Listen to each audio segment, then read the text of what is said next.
In the southwestern corner of the world of Mirabellis, beneath the third hottest of her suns, lies the Outlands, a hostile territory of outlaws and curses.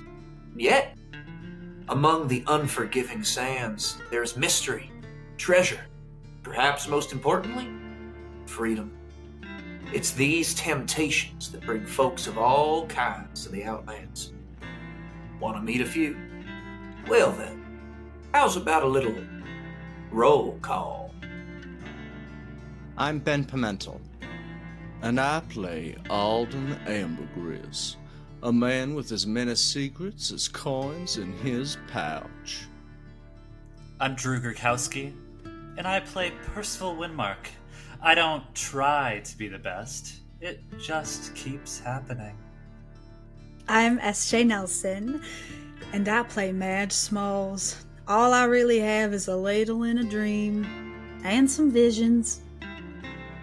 I'm Shaylee Bowman, and I play Kaia Vaeloris, wrestling with fury and blood, trying to master the storm inside her. I'm Patrick Holt, and I play Twig. I may have a bit of an attitude, so don't poke the bear. I'm Stone Mountain, and I play Zero. And I'm just a guy. Normal guy. No magic here. No, sir. Don't worry about it. And pulling the strings is the game master. It's me, JP Coletta. So, let's jump into this episode of Roll Call.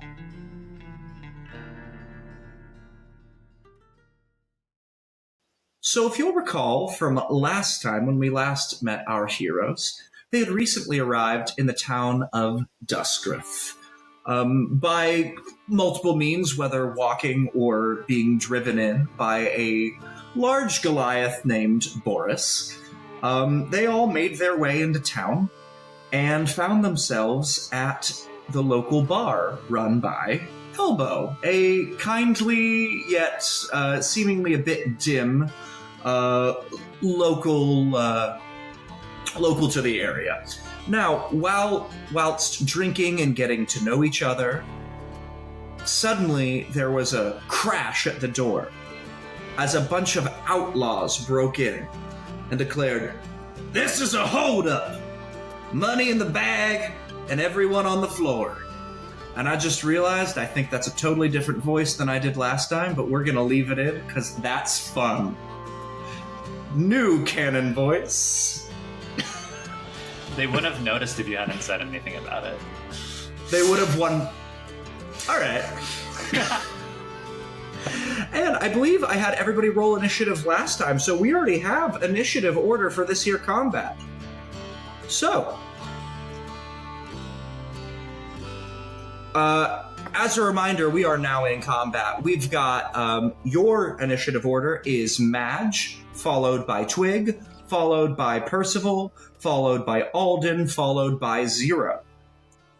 So, Madge, what you're facing down right now is there are, on the inside anyway, currently that you can see, 3 humans in this like leather armor with pins and bandanas around their necks, covering their nose.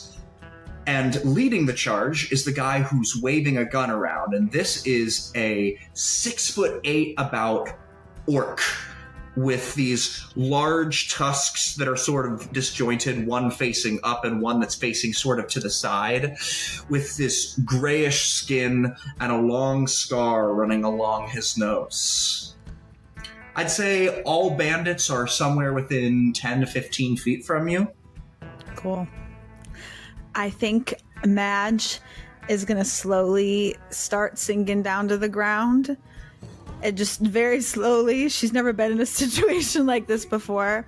And I would like to, with my telekinetic movement, I would like to try to grab, if I can, the gun from the orc's hand. If I can try to suck it to me. Sure. All right. That's a, I'll say that that's a strength save on his part, then. Okay. Because that is the save, correct me if I'm wrong, on that mechanic if you're trying to move him, right? I believe.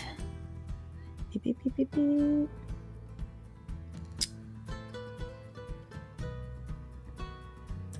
It's not saying.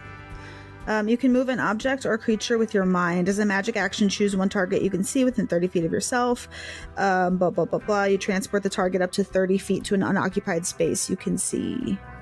There's no save? Alternatively, if the target is a tiny object, you can transport to it or from your hand.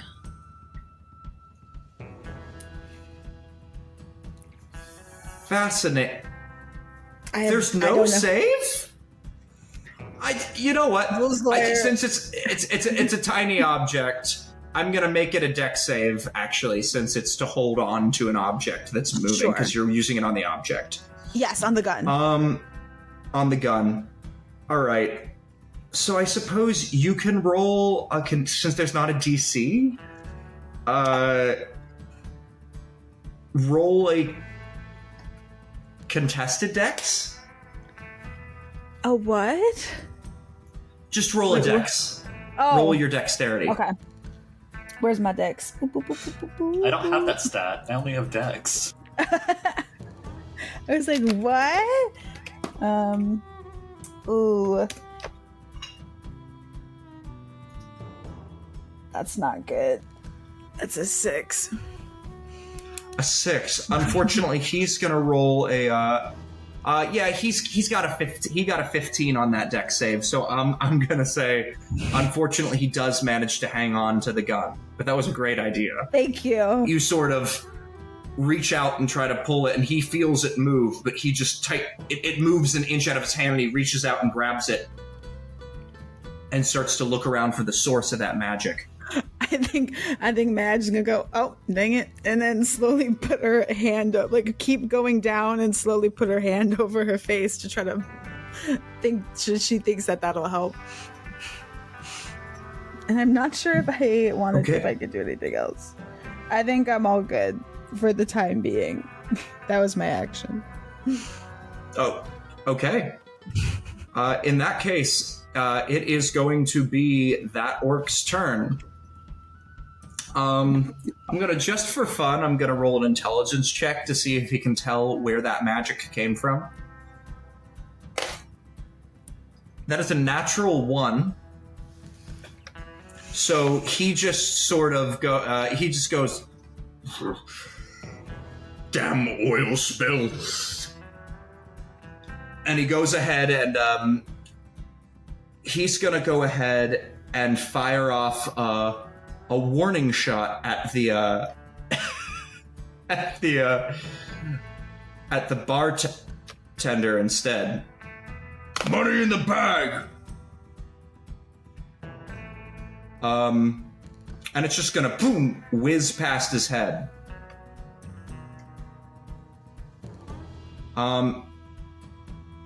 It is now Twig's turn.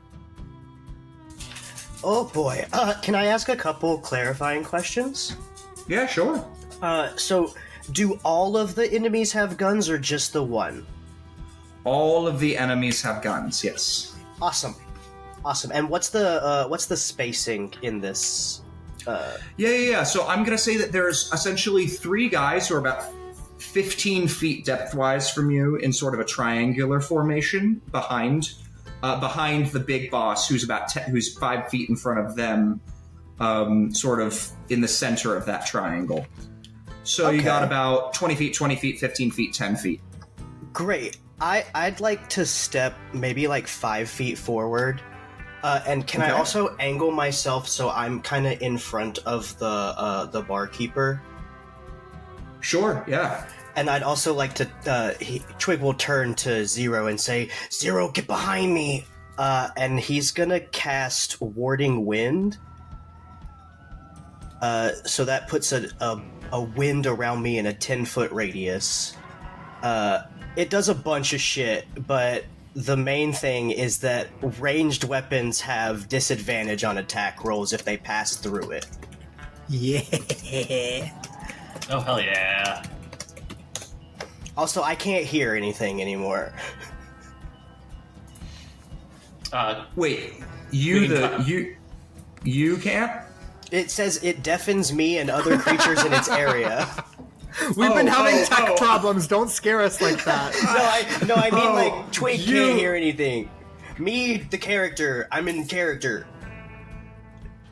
Dropped in. Understood. Method. Oh, please no, I would not like to be method for Twig. That sounds awful. Okay. And then, with my bonus action, since I'm awesome like that, I would like to transform into a bear.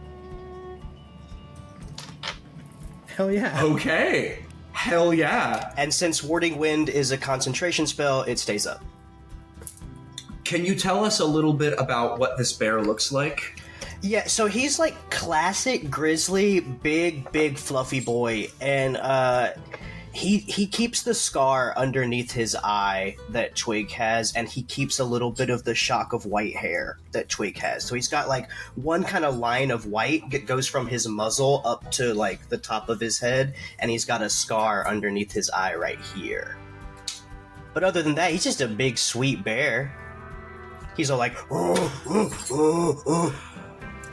Heck yeah. I love this image that you just transform into this bear as like a seeming tornado just emanates out from you, shifting all the glasses and other things, like falling off tables, silverware clanks, and all of the bandits sort of cover their face and pull their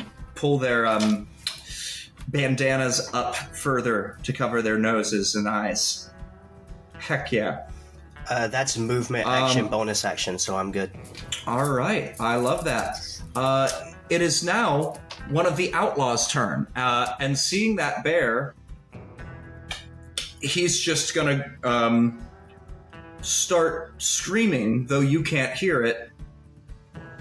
It's a bear! And he's going to go ahead and take a little shot at you at disadvantage.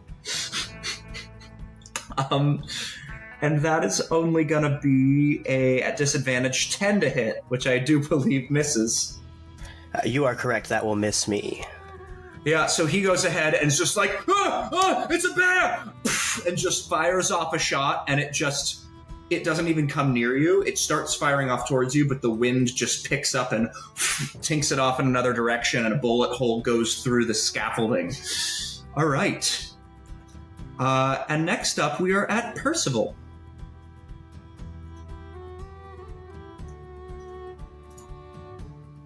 All right, I finally figured out how to click my mute button. Let's go. That's my action. And I would dare say, Percival, you are definitely within the range that is deafened. So, okay, I'm deafened. Going by bar, okay. You are deafened.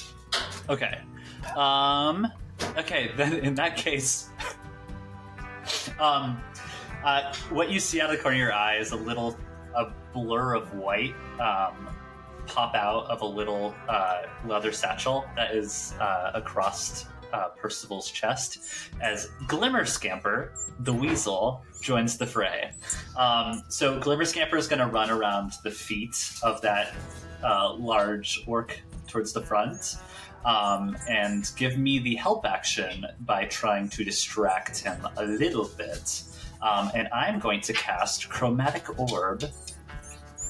Okay. On Yield Dude. Thank God for that help action, because that was a 1. That is going to be instead a 18 to hit.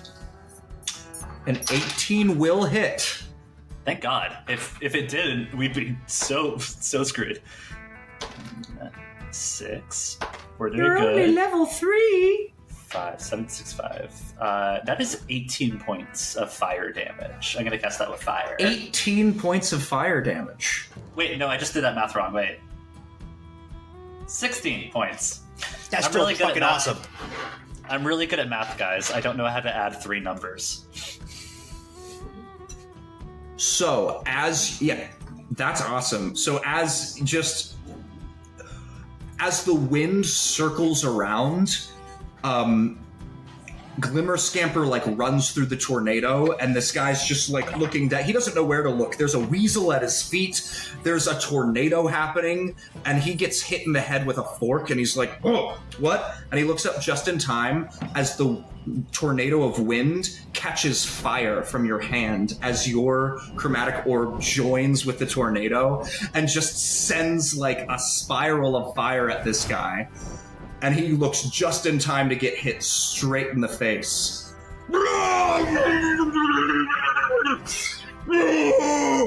And he is like burning right now. Nice. Okay. With my bonus, actually, Percival's going to close up with him, and I assume we're both deafened, so he's going to, kind of in a muffled way, and I'm going to use Celestial Revelation, and Percival's eyes will glow with an inner radiance. And at the end of my turn, I need... Oh, you just take two radiant damage. No save. Okay. Great. So he is not looking too good as he's just recoiling from this fire and suddenly is just like finds his body alight with radiant energy as well. He is not looking none too hot. And now we find ourselves at Alden with 0 on deck. Right. So the first thing Alden is going to do is he is going to drunkenly stand up from his bar stool, kind of shake himself off for a second, and then with his right hand take his cane by the whale handle that it has, and with his object interaction flip it up, and the handle will go from underneath the whale to almost sticking out of its mouth, almost like a narwhal's horn. And as it does that, the leather body of the cane will retract up into the hilt, almost like a rolling window shade or one of those maps that you had in elementary school at the front of the classroom, to reveal a silvered rapier.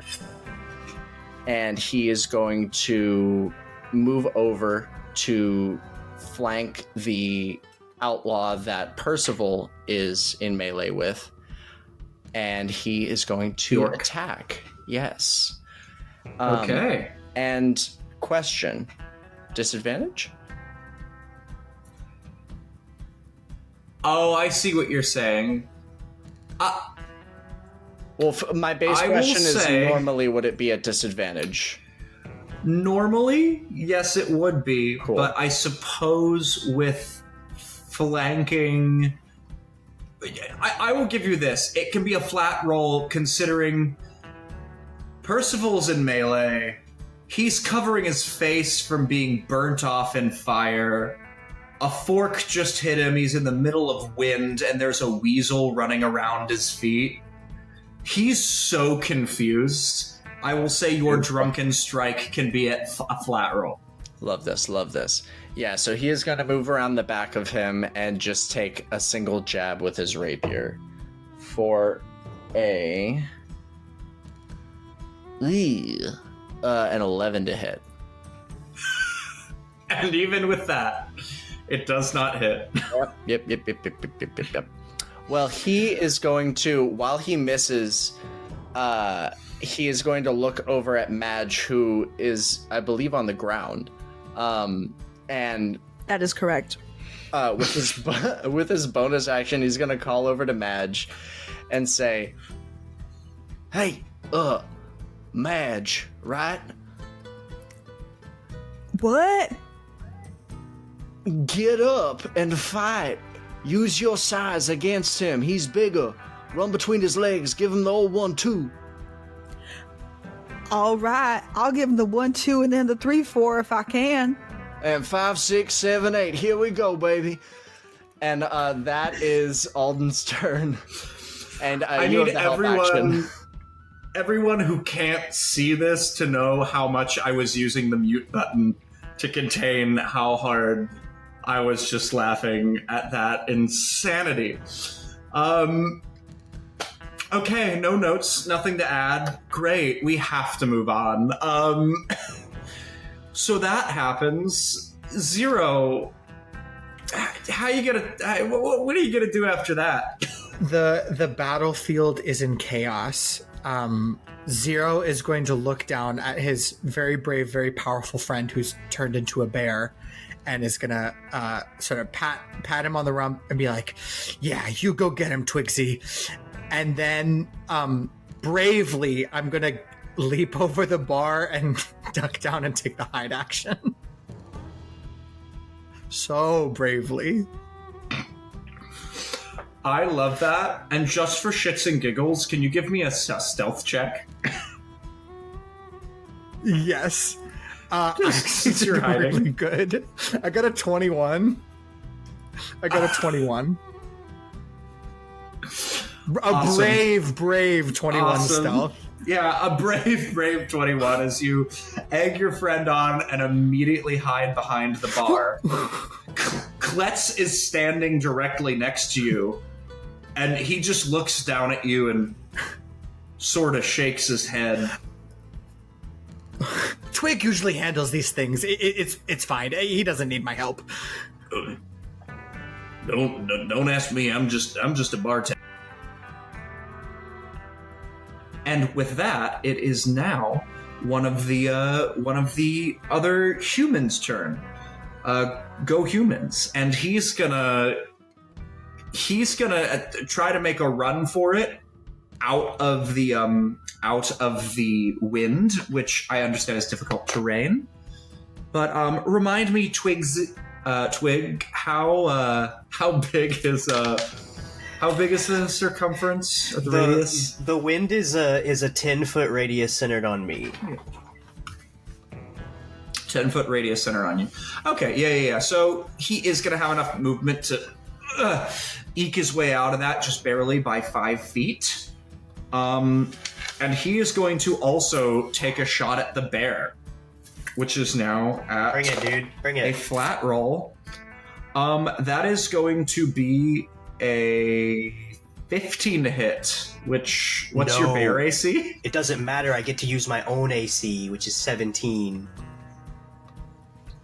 I'm a Circle of the Moon druid. I'm a Circle of the Moon druid. The power of the moon. Okay, power of the moon. Well, then, yeah, he also just like narrowly misses you, and it goes like right into the bar.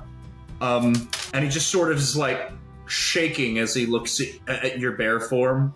His hand unsteady with the barrel as he goes, "Well, fuck."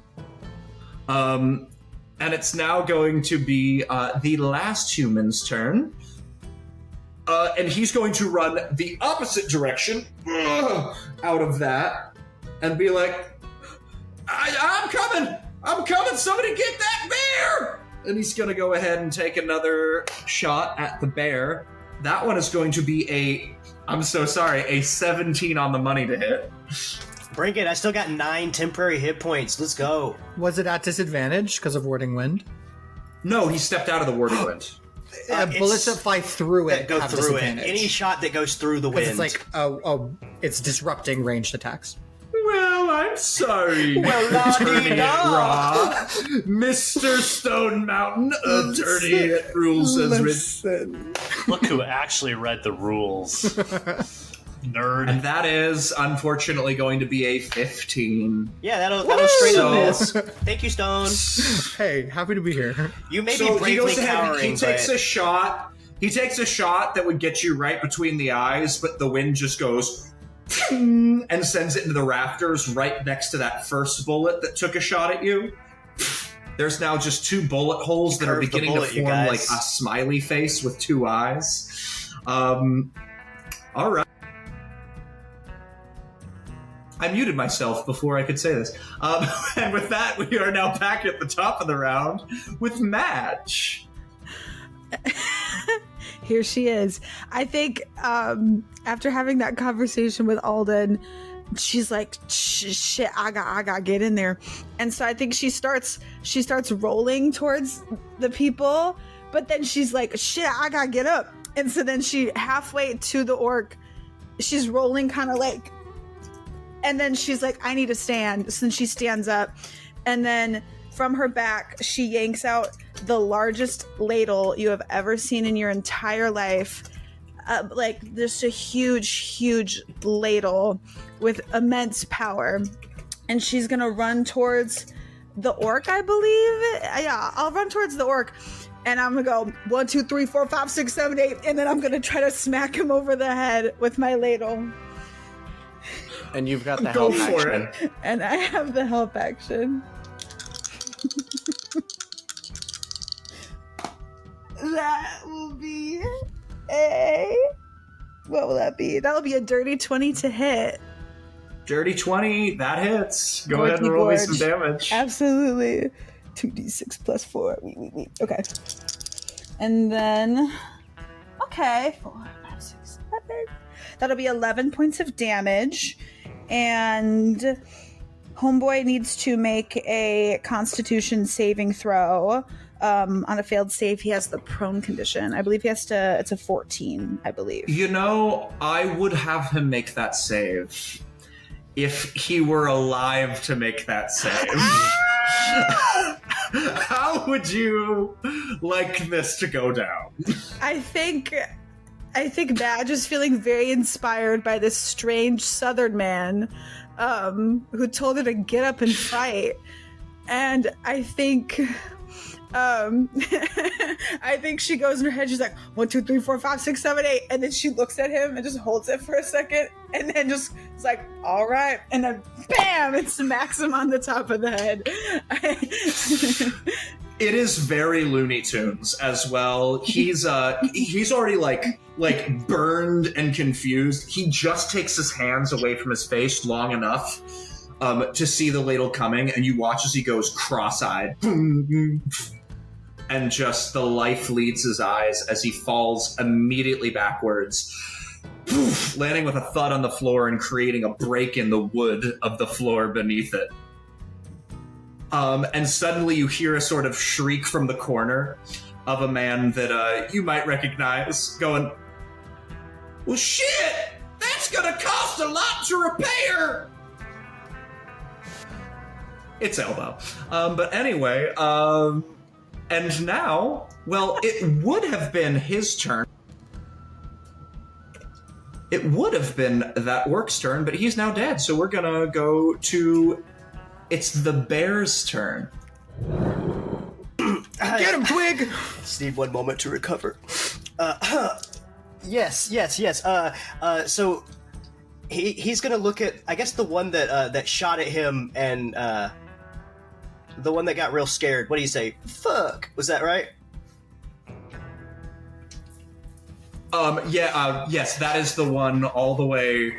That's one to your left. I'd like to move towards him as the bear, and if I could do that thing bears do where they get up on their hind legs and like walk over there. He's a circus bear, you see. So I could just walk over there, and I'm going to hit him twice, once with a bite attack. But before I do, I'm going to get right in his face and go, boo. And then that is a 21 to hit. 21 definitely hits.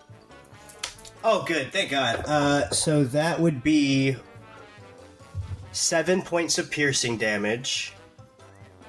And then Okay. I'd like to also hit him with a claw attack, which is going to be a 17 to hit. That does hit. Dang, yeah. Okay, so he will be knocked prone and also take 5 points of slashing damage. How do you want to do this? Yeah! Heck yeah! So, he gets up in his face and he says boo, and he's like reared up on his hind leg, so he's gonna put his bare arms on his shoulders and take the bite attack like right in like the meat of his neck, and then he's gonna pull out and then just like whap him across the face with the claw attack. That's a horrific image, and that's coming from me. Thank you. Okay, yeah, no, sure. Okay. Yeah, you just... Yeah, he's dead. I don't know what else to say to that. He drops to the floor. Lifeless, okay. And with that, it would be another one of the Rust Brand's turn. However, before I give the outlaws a go, suddenly another figure bursts in through the saloon doors. In a bit of a hurry.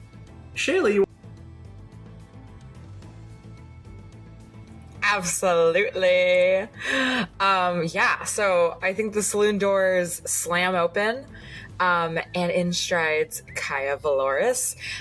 People would see that she has like a slim but muscular build. She's an elf with a very toned and athletic frame. She has a bit of an olive skin tone.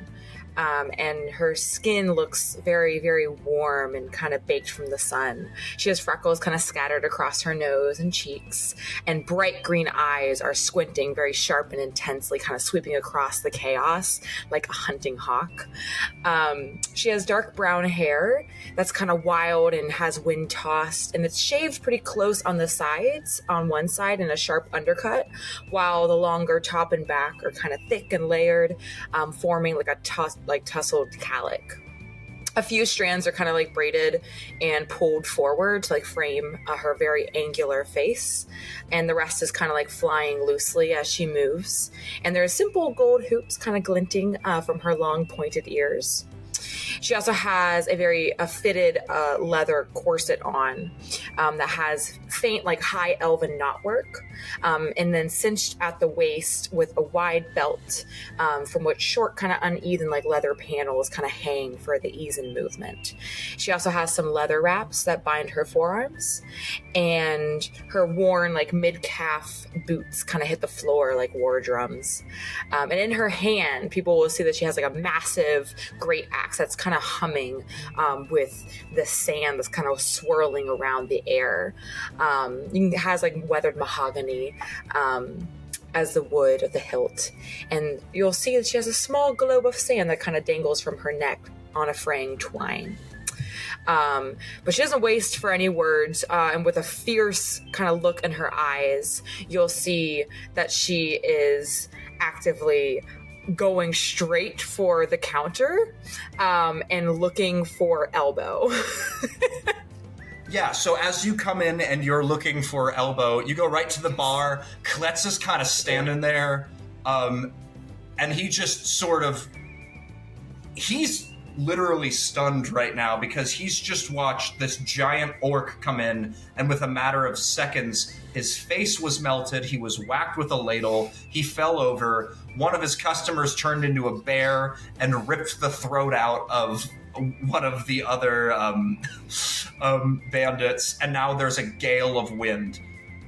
He knows who you're looking for, and he just points to the corner where Elbow is hiding behind a table that he has flipped as a barricade. And he goes, Now you show up! I'm sorry, Okay, you're fine. And she just kind of turns and immediately goes for the closest rust brand that's nearby her. So she's gonna swing.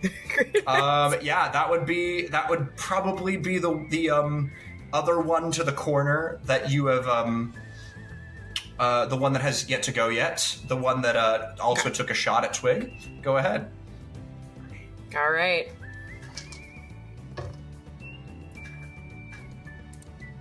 That's gonna be a 16.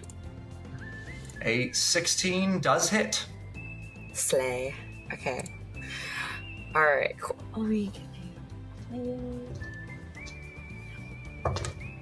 Ooh! I rolled a 12 on my d12. That's gonna be 16 points of slashing damage as she just bam into the side of, like, she's aiming for the neck, like right for the neck. Oh my god, how do you want to do this? Immediately. Yeah, immediately. She's here for business. She stands on business. HP. Nobody hurts Twig.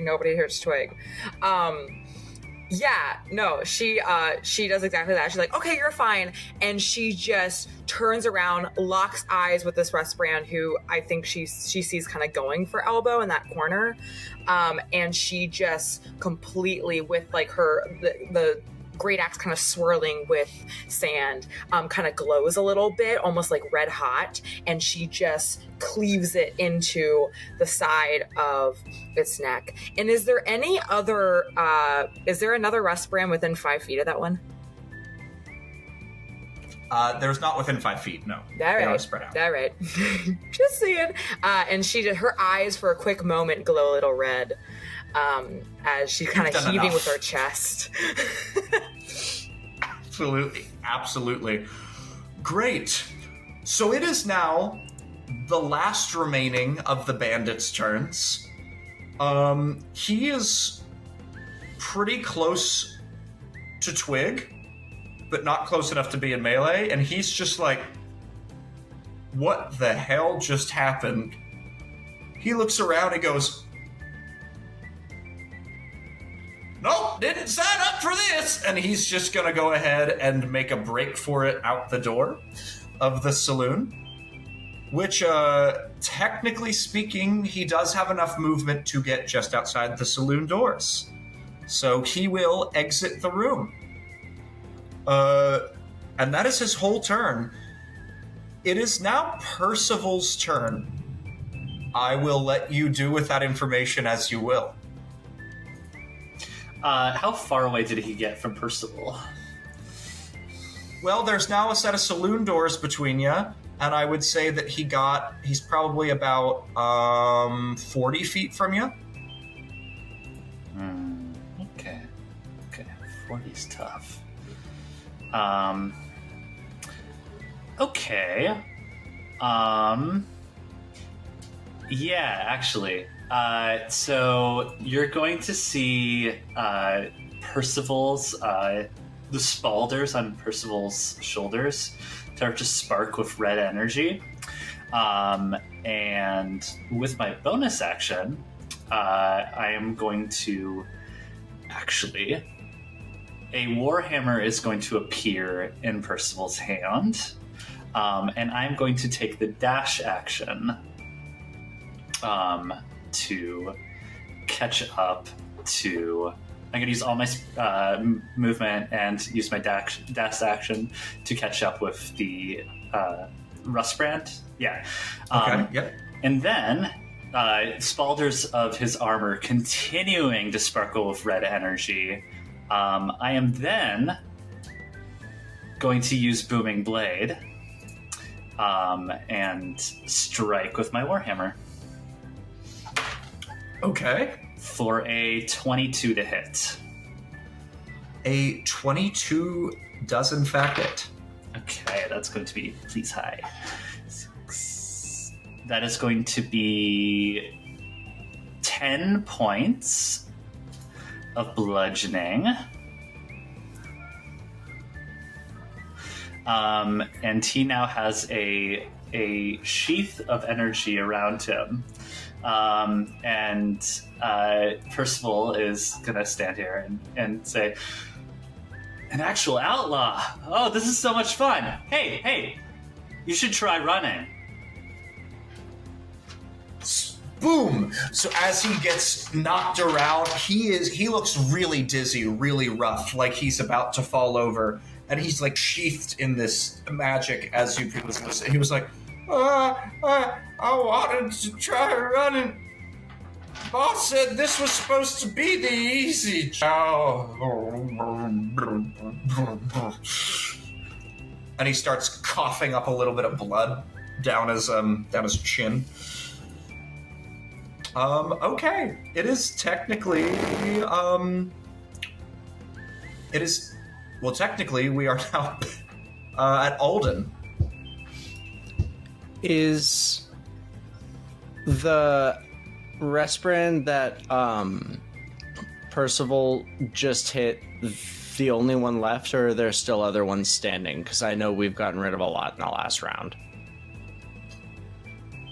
Yes, that is the only one left, is this guy who's teetering at the door, squared up to Percival. How far is it to the door? From you, it is, I'd say about 40 feet. But do bear in mind, you being on the other side would have to pass through Twig's, wind, which is difficult terrain, I believe, to everyone, yes?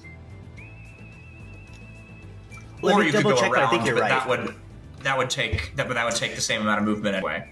So Percival is going to turn around to everyone and say, "Hey guys, I think we should let him run. You know, to be good sports, right?" I want to see. So I'm gonna bonus action dash, and I'm gonna get over there, and I want to hold my rapier up to his throat, and I would like to intimidate, and I would like to ask him. Now, you said your boss said this was supposed to be the easy job. What was the hard job, and where? And that would, I'm assuming, it's not, so charisma's not one of the checks that you mentioned were affected, I don't think. I did say all ability checks. You said mental stats, I thought. Oh, is that the second level that it changes to all ability checks? You know what? This is an off the cuff rule. I think, in my world, the only thing being drunk does for you, I think being drunk gives you disadvantage on basically everything except charisma checks. Heard. Love that. I'm gonna say you get advantage on a charisma check when you're drunk. Love this. Stone's so mad, but it's my world, not yours. I like it. Stone hates me. Alright, so that's gonna be... Jesus, still kind of rolling shitty, though. That's gonna be a 13 intimidation. I gave you advantage and you got 13? What can I say? I'm swapping out my dice. Yeah, he's just gonna go, I wouldn't tell you nothing if you was the last mom on earth. I hit my head. Yeah, I don't know. I mean, we can let him run and we can follow him. Whatever you say, Mommy. I mean, if we let him run, we're not following anything.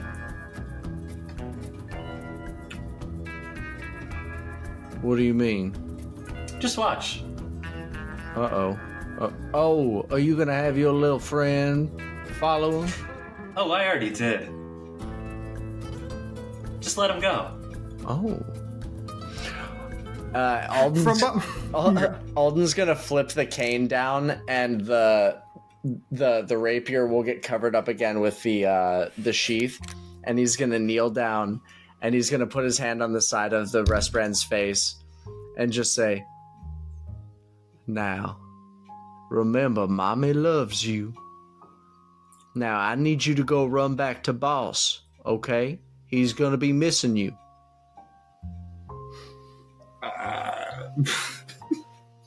I shouldn't do this. He called me Mommy. I know I shouldn't do this, but I'll say make a deception check to see how high he is. Beautiful. Jesus. 14.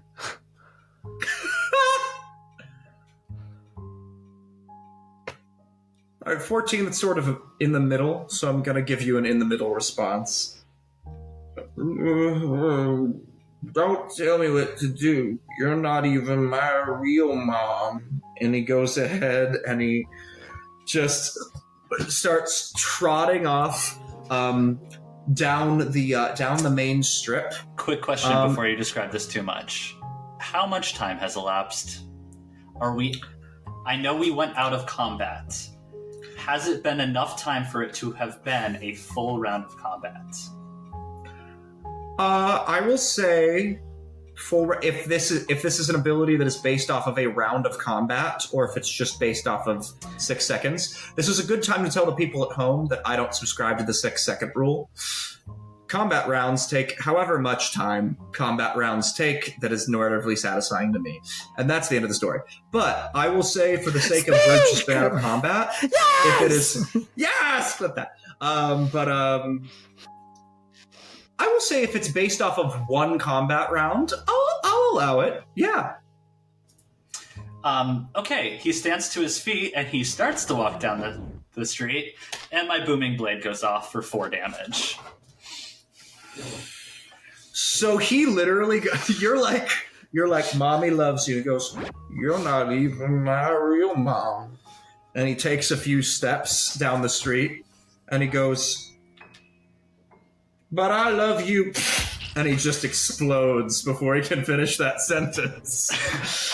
And that's what happens when you catch him out with your mother.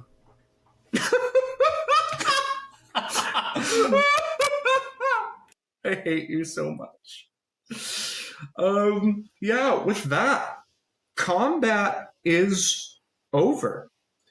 And you find yourself in on the outside of the bar, Elbow cowering behind a table, and Klet's just standing behind the bar looking at this fucking bear like, I don't know what the fuck's going on. I'll drop the wild shape and the wording wind, and I'll just say, Zero, you okay back there? Oh, yes. Well done, Twig. Well done, everyone. Better have found something cool back there. I know, I didn't find anything, and you just see Zero tucking away like a bottle of alcohol. No, I'll let you ride that stealth check and take it. Thank you. Yeah, so Kletz is just like, yeah, well done, Twig. Well done, everybody. And you hear from the corner, yeah, well done, everybody. What the hell just happened? I think Kaia will turn and she'll look at Elbow and be like, it was the rust brands again. But it's fine.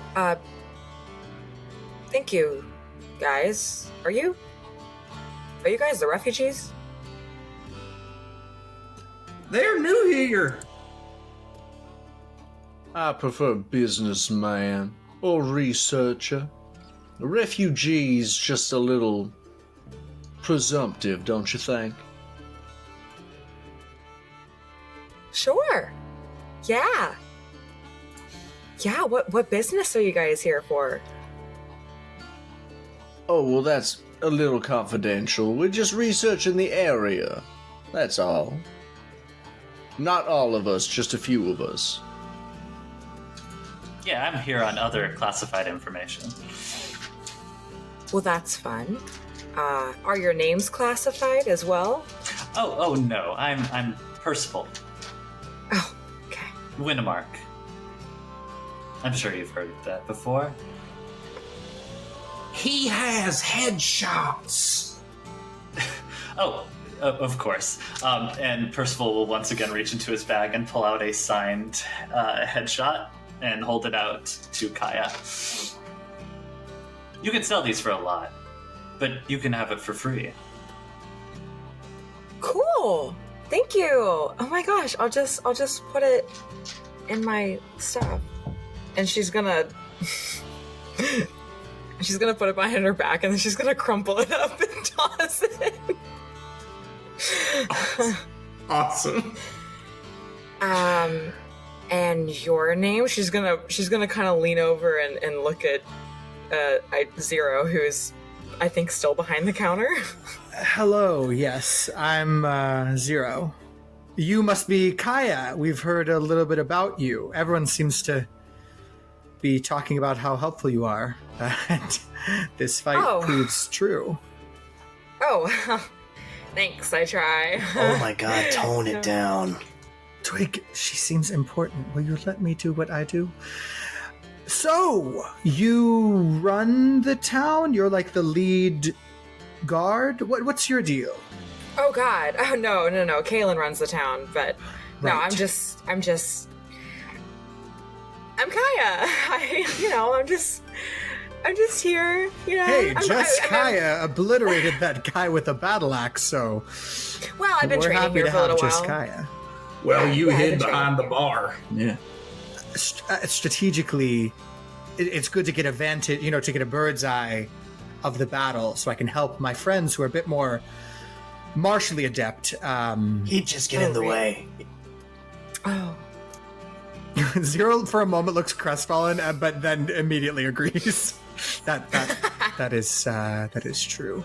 Though I do have other talents. I think we were supposed to meet you before we meet the leader of the town. Perhaps you could give us a tour and guide us to... I apologize. What was the name of the magic scientist artificer in charge of town?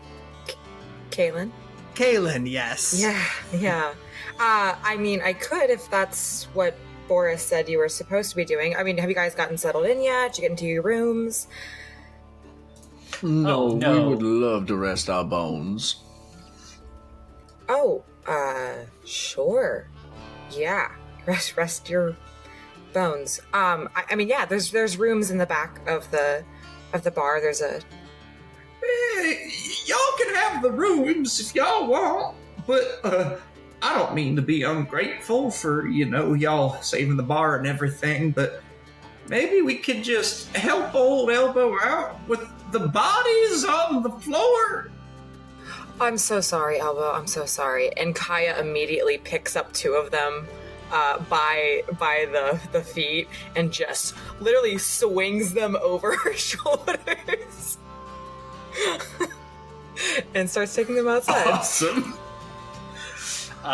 Percival will run over to the other one and also sling it over his shoulder and carry it out. Okay. Awesome. So, I will say, the humans are easy enough. So, no problem. If you're trying to move the orc, I will require a check for that. Especially if you want to sling a 6'8" orc over your shoulder.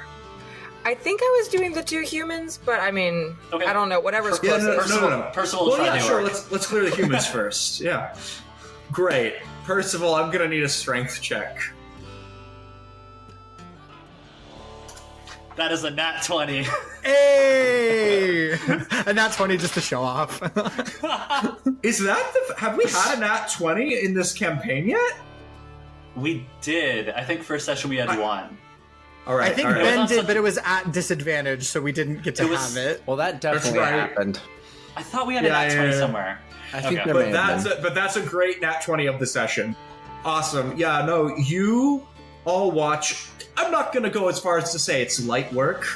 But you just reach under and you just heave up this enormous. You guys watch as he just hefts this enormous body above his head and starts to walk out of the bar with it.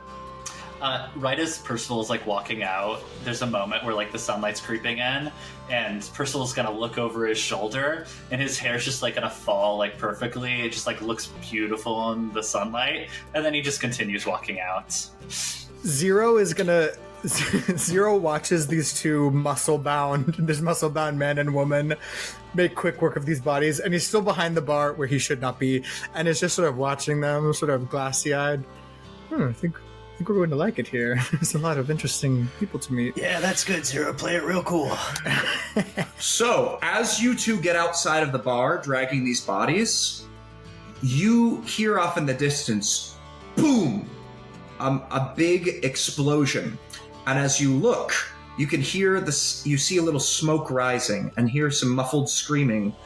coming from, for those of you who aren't familiar with the town, those 3 large metal spires that had that sort of blue glow over them. Kaia, if you're looking at this, you're aware that that is in the direction of the waterworks. Oh no, bro. Okay, yeah. She's gonna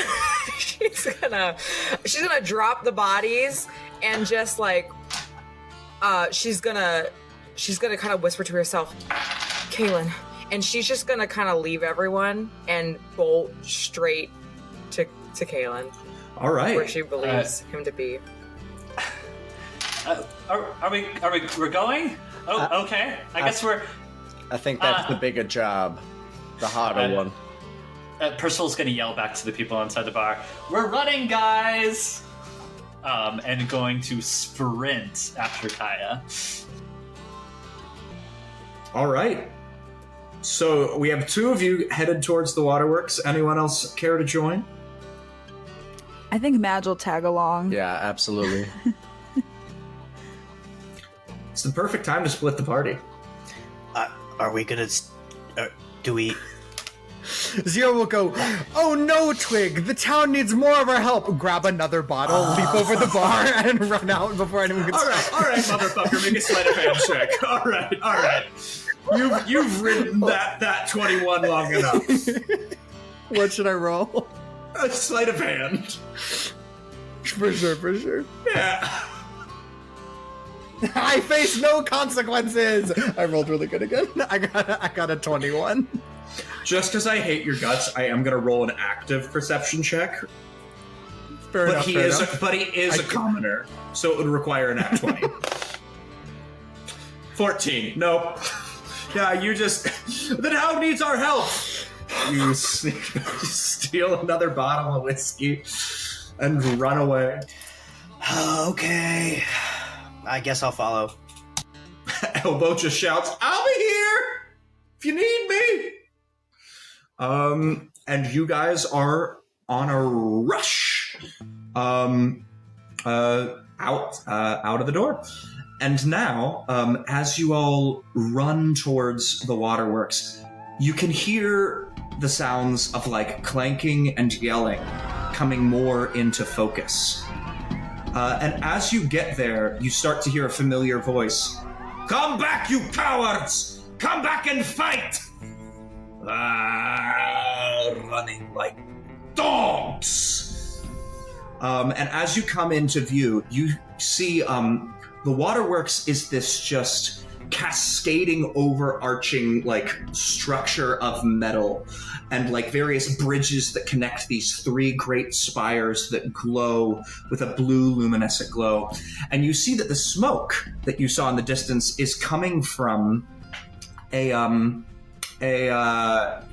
portion of the wall that has been blown into black ash. And on the other side of that wall, you can see people in those familiar burgundy, rusted-looking cloaks running off into the desert night on a sand skiff. And Boris leading the charge at the front, just behind the, just in front of that explosion, shouting at them, to come back, you cowards!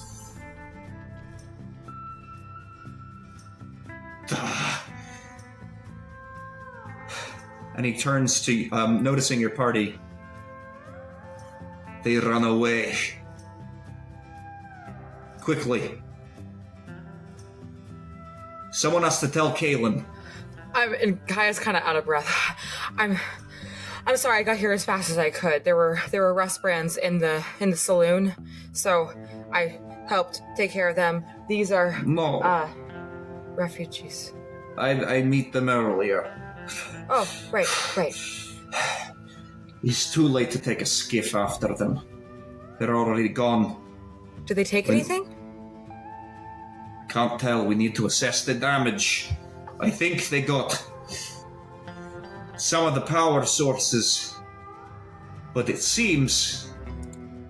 And he bangs on one of the great spires. Seems like these are still intact. But you know Kaylin, he'll have to assess the damages himself. Do you know where Kaelin is? I think he's still in the forge. And before he can finish that sentence, you suddenly hear above you, I go where the damage is, girl. Aye. And suddenly, sort of like floating in from above you, is this tiny little gnome with winged boots that Trigger warning. fluttering down. He looks to be old. An old man with this messy white hair and this upturned white mustache and this sort of white goatee that is still dirty with a bit of soot from work. He is dressed in this sort of like leather armor that has buckles all over it, as if he's just wearing tons of straps with various metal accoutrement and various gadgets and gauntlets strapped to his arm. And most notably on his head are two different monocles instead of goggles adorning his head. One is a bright red and another one is a bright green. He has a sort of kindly face that has been weathered by the years, with smile lines that are ever etched into his eyes. And as he floats down amongst you, he looks around. Seems like they did quite the number. Are you okay? Is everyone okay? Yeah, I think everyone's fine. I'm sorry. I fucked up again. I knew that they were kind of hitting all parts of town, and I was trying to focus fire, and You didn't fuck up. You did what needed to be done, I'm sure, as you always do. This was an impossible situation. I think the biggest problem right now is that gap in the wall. They used some sort of bomb, turned everything into ash. And he goes ahead and lifts up, he shows you his right arm, and you can see that literally you can see part of the muscle in his right arm, as if an entire piece of his arm has been decayed away into nothingness. Zero is going to lean over to Alden and be like the bomb on the ship. Just like the bomb on the ship. Right. Well, before I ask out loud, looking around, do we see any sort of like smoke that would remind us of what we encountered on the boat? Make an Arcana check. Arcana? Mm-hmm. At disadvantage, though. I would normally You're drunk. love to. You did that to yourself. That's gonna be a 9. A 9? Yeah, smoke is smoke, man. You know? One smoke doesn't look that much different than another smoke. Can I see Alden? I lean over to Alden and I say this. It's like the bomb on the ship. And I see him agree, but he's still like wobbling on his feet. Could I be like, okay, we'll talk later, and maybe try to, knowing that I don't have help, try to investigate it myself or magically open up to it myself? Yeah, sure, go ahead. I'll let you make your own Arcana check. Could Madge also, while this is happening, does the ash, the black ash, remind her of what she saw in the desert with Percival and Hotch on their journey here? Make a history check for recall. Okay. Ooh. I got a 17 Arcana. 17 Arcana.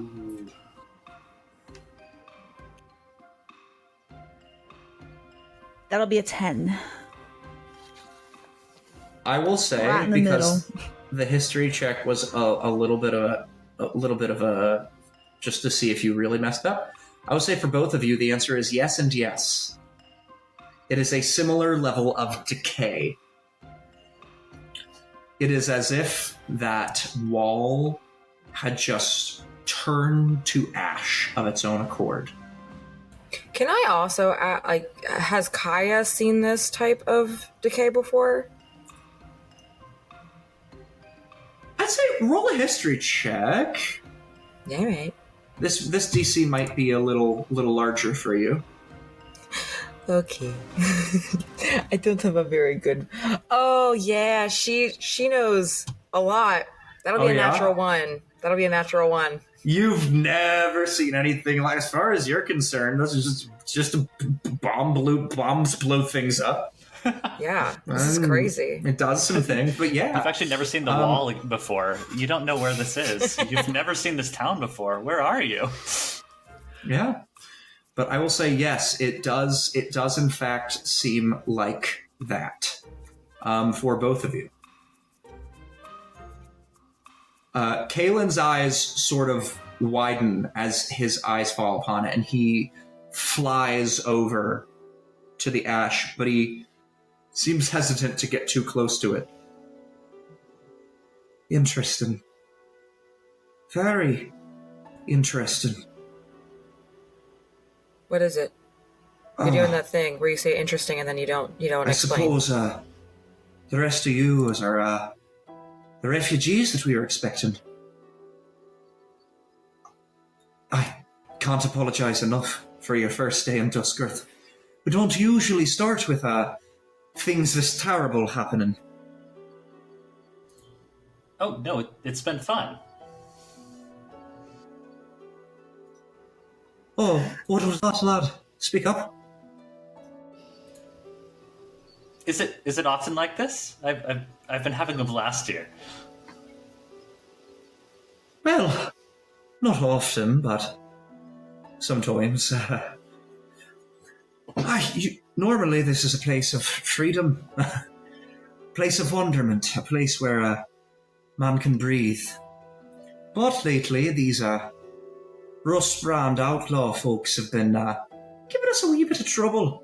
Mostly people let us mind our own business.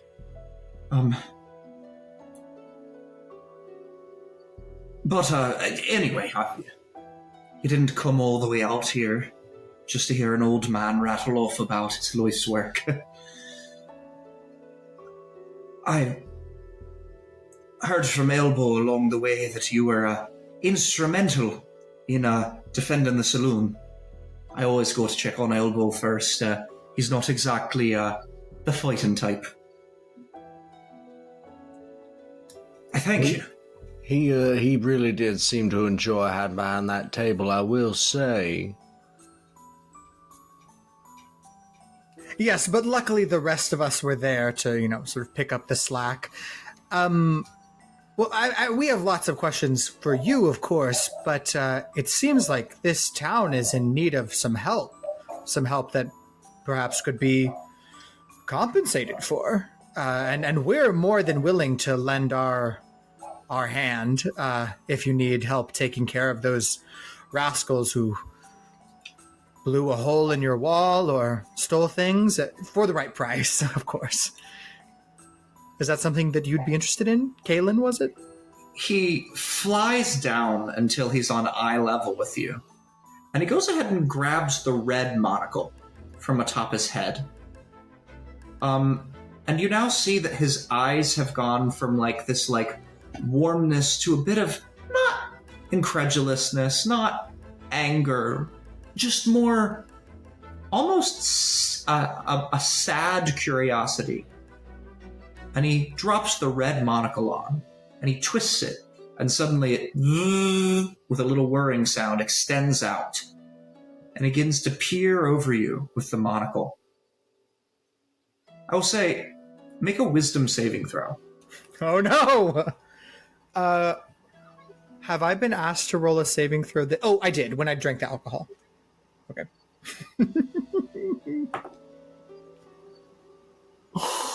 It was almost a 20 and then it tipped back.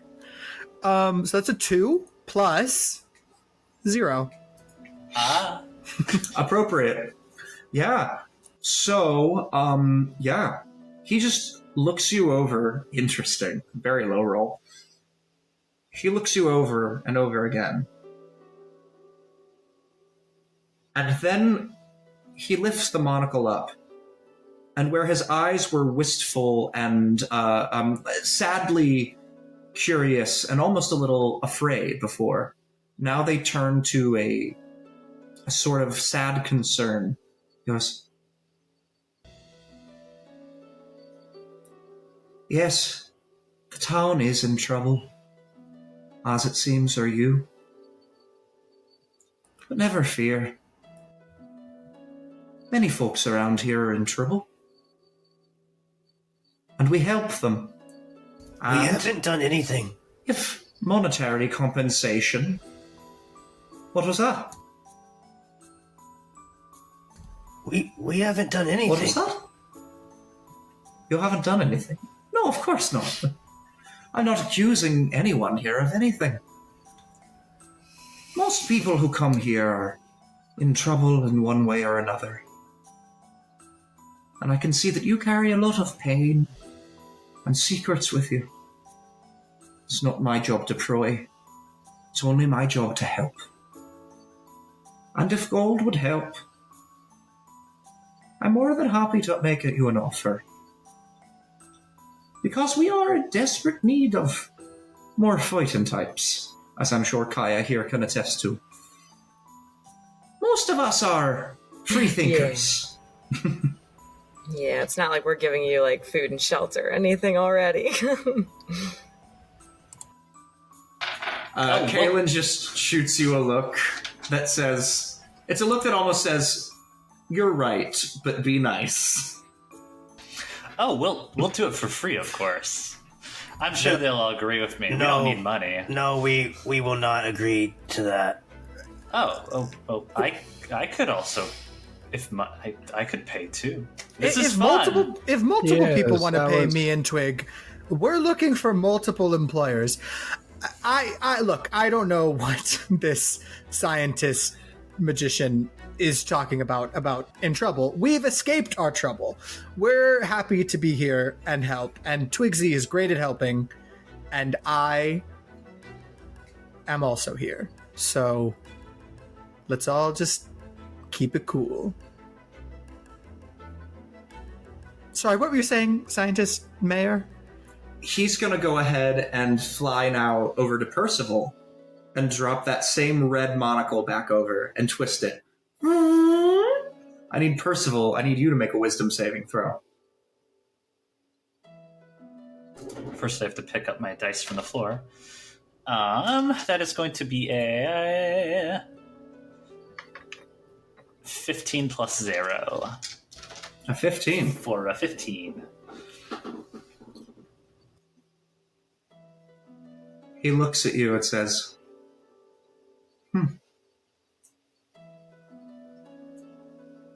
Bravado almost always masks a deep insecurity or shame. There's no reason to have it around here, lad. But I'll understand if it takes you a Oh, no, while. I'm just... I'm so sorry. I'm actually just very excited.